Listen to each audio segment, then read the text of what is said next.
Welcome to another deep dive. This time we're going way back in time to explore how ancient Ayurvedic wisdom can be applied to a modern health challenge, diabetes.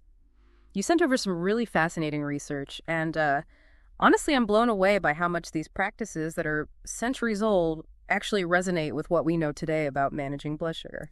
Yeah, it's really like bridging a gap in time. What I find remarkable is that Ayurveda, this holistic system, all the way from India, actually identified diabetes, or Madhumeha as they called it, ages ago, and their approach to managing it through diet is surprisingly relevant to what we are discovering today. That's wild. All right, so before we get into the nitty-gritty, let's set the stage.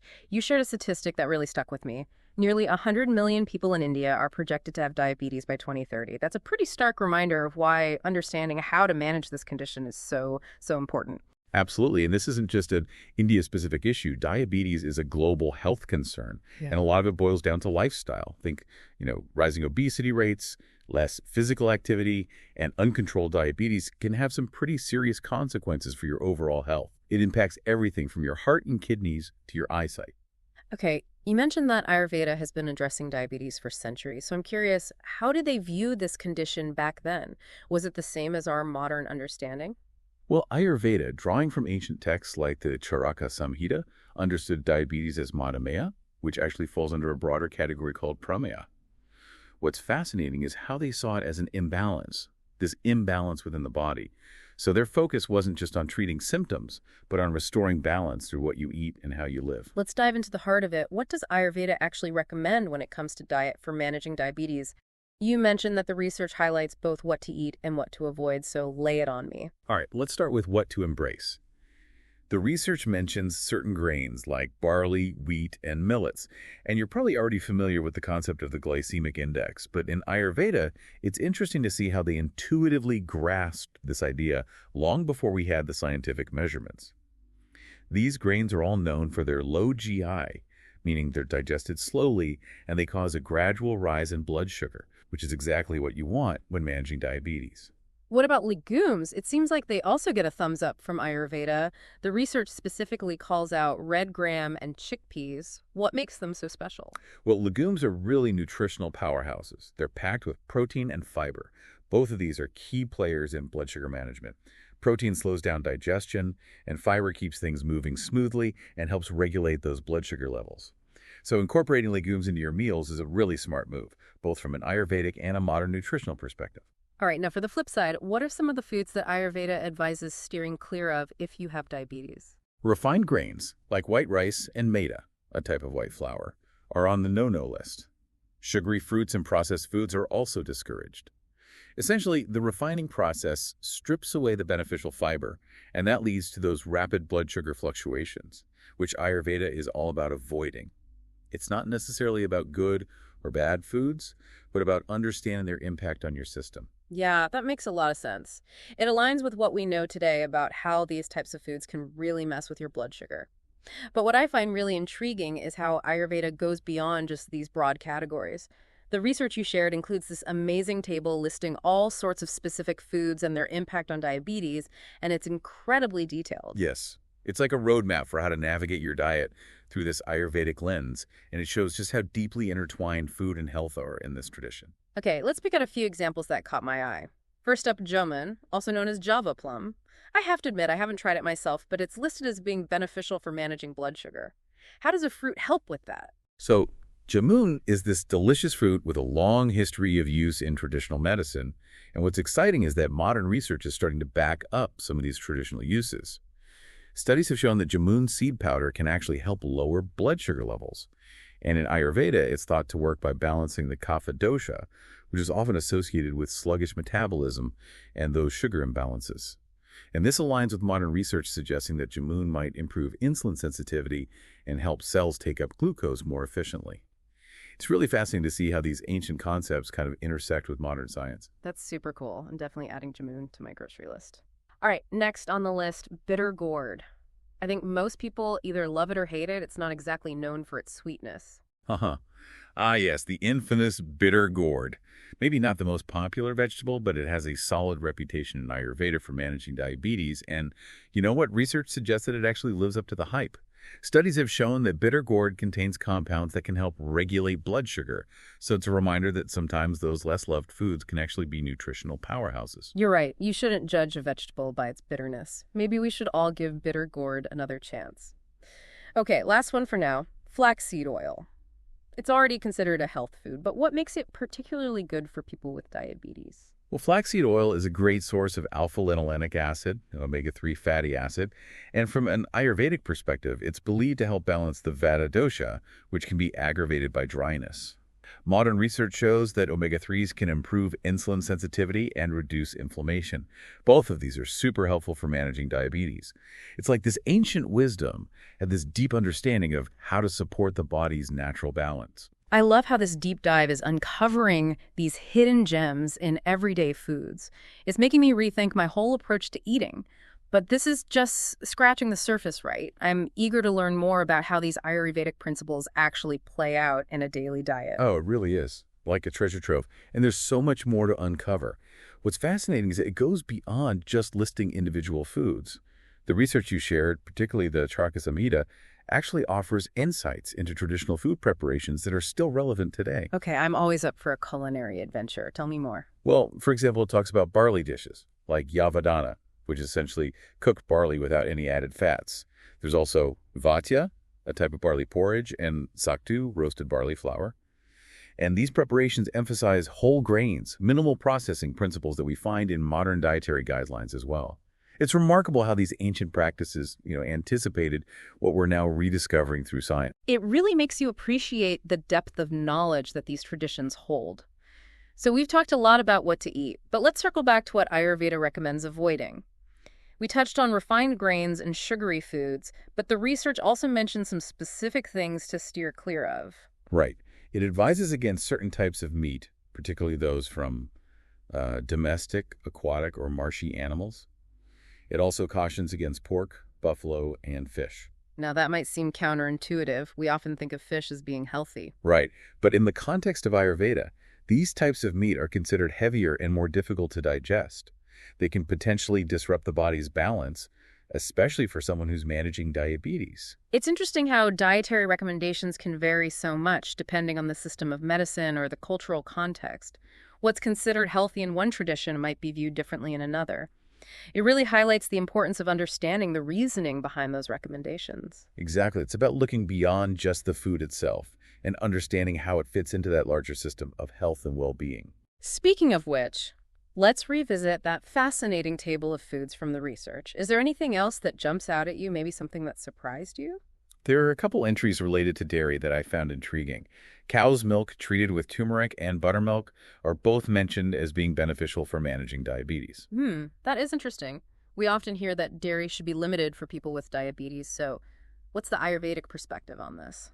Well, in Ayurveda, cow's milk is considered a nourishing food, particularly when it's balanced with other ingredients. Turmeric, for example, is highly valued for its anti-inflammatory properties, both in traditional Ayurveda and modern science. Curcumin, the active compound in turmeric, has been extensively studied for its potential benefits in managing inflammation, so combining cow's milk with turmeric might create a more balanced food, according to Ayurvedic principles. That's fascinating. It's like Ayurveda takes a more nuanced approach, considering not just individual foods, but how they actually interact with each other. What about buttermilk? Why is that considered beneficial? Buttermilk, being fermented, is thought to be easier to digest, and it may have a positive impact on gut health. And increasingly, research is showing a strong connection between gut health and overall health, including blood sugar regulation. So while it might seem contradictory to, modern advice on limiting dairy, it's important to remember that Ayurveda is approaching it from a different perspective, one that emphasizes balance and the interconnectedness of the body systems. Okay, I'm starting to get a sense of how Ayurveda goes beyond just a list of do's and don'ts. It's a whole philosophy of understanding how food interacts with our own unique individual constitution. Let's delve into a few more examples from this treasure trove of a table. We have wood apple, which apparently has 0 sugar, That sounds pretty promising for anyone watching their sugar intake. Yeah, wood apple is definitely unique. You won't find it at every grocery store, but it's popular in certain parts of India and Southeast Asia. It's got this hard shell and a tangy pulp. And you're right, it's very low in sugar, making it a potentially great choice for people with diabetes. It just goes to show that there's a whole world of interesting, delicious foods out there that can really support our health goals. It's like a culinary adventure waiting to be discovered. Okay, next up we have amaranth. It's a grain that's been gaining popularity as a healthy alternative. What makes it stand out from a diabetes perspective? Amaranth is a fantastic example of a traditional food that's experiencing a resurgence in popularity. It's complete protein, meaning it contains all 9 essential amino acids, which is rare for a plant-based food, and it's also high in fiber and has a relatively low GI. This makes it a great option for blood sugar control. It's a perfect illustration of how this ancient wisdom can offer solutions for modern health concerns. I love that. Okay, I have to admit this next one surprised me. Onions. I wouldn't have immediately associated onions with diabetes management. What's the story there? Well, onions are often overlooked for their health benefits, but they're packed with antioxidants and have been shown to have blood sugar lowering effects. They contain a compound called quercetin, which has been studied for its potential role in improving insulin sensitivity. So adding onions to your meals could be a simple way to boost your diabetes management strategy. It's a reminder that sometimes the most powerful solutions are right in front of us. You're absolutely right. It's all about learning to see the potential in those everyday ingredients. Okay, last one for now, lean meat. The research mentions it as being beneficial, but what exactly qualifies as lean meat in this context? Well, when we talk about lean meat for diabetes management, we're generally referring to meats that are low in saturated fat and cholesterol.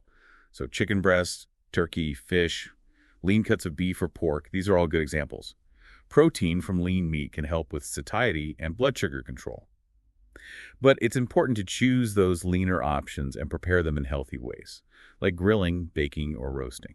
So it seems like a recurring theme here is balance. It's not about eliminating entire food groups, but about making informed choices based on both ancient wisdom and modern science. Exactly. It's about finding what works best for you, considering your individual needs and preferences. This has been such an eye-opening exploration so far. We've gone from ancient Ayurvedic texts to modern scientific studies, and I'm starting to see how these two worlds can really complement each other. It's amazing how much we've uncovered just by, like scratching the surface of this ancient wisdom, but I have a feeling there's still so much more to discover.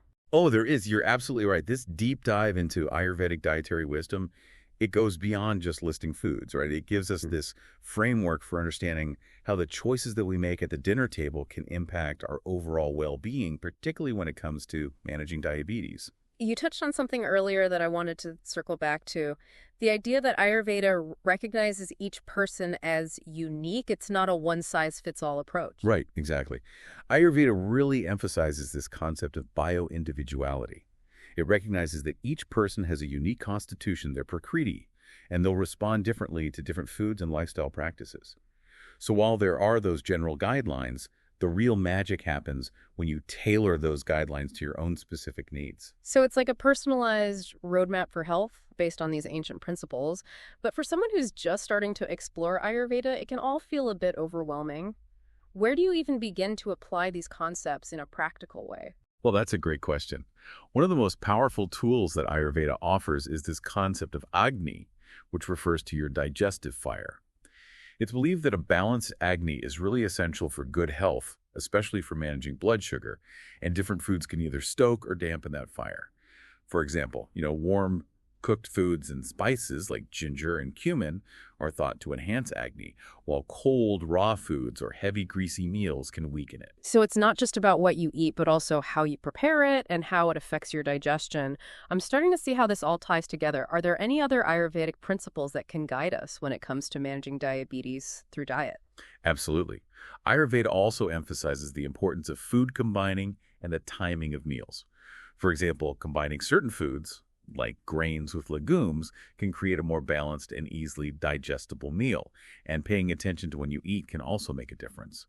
Ayurveda recommends having your largest meal at lunchtime when your Agni is strongest, and then eating lighter in the evenings. These are such practical tips that anyone can incorporate. It's not about following these rigid rules, but about understanding these principles and applying them in a way that works for you. Exactly. It's about empowering yourself with knowledge and making choices that support your unique needs and preferences. It's a journey of self-discovery guided by this ancient wisdom, but also by modern science. As we're wrapping up this deep dive, what would you say is the most important takeaway for our listener who's been on this journey with us today? I think the key takeaway here is that Ayurveda offers a really holistic and incredibly empowering approach to managing diabetes. It's about moving beyond those restrictive diets and embracing a way of eating that nourishes your body and mind. By integrating these time-tested principles with modern scientific understanding, you can create a truly personalized approach to health and well-being. We started this deep dive exploring how ancient Ayurvedic practices intersect with what we know today about managing diabetes, and it's been really amazing to see how these two worlds can work together. And what's really exciting is that this is just the beginning. There's so much more to explore within Ayurveda, and it holds, incredible potential for helping us all live healthier and more balanced lives. It's like we've opened a door to this whole new world of possibilities. And speaking of possibilities, if you could ask an Ayurvedic expert one question about using diet to manage diabetes, what would it be? Something to ponder as you continue on your own journey of discovery.